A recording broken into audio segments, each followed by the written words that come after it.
Also, at the Herbate Art Gallery is some information about children's toys, which I think is really fascinating because a lot of them, again, like most toys today, are actually made from cardboard or paper.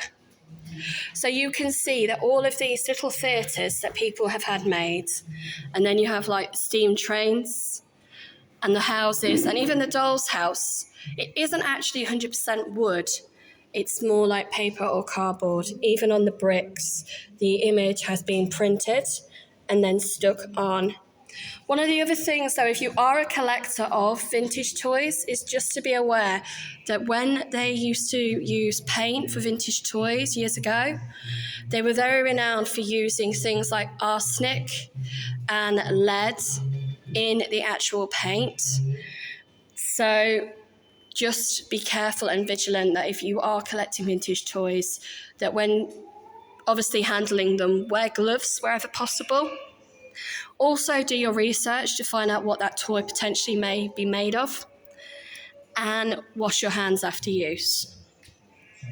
So, for example, things like the little doll's faces, they weren't always china. Sometimes they were made of wax or other items, like I think it was cellulose. I can't remember it was some sort of very, it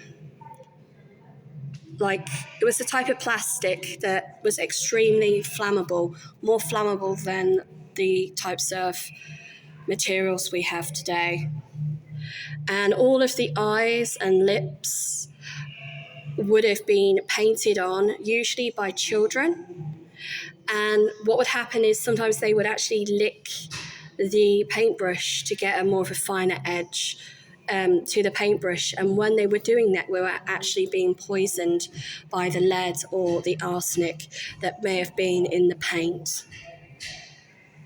And then here, again, we have a child's toy,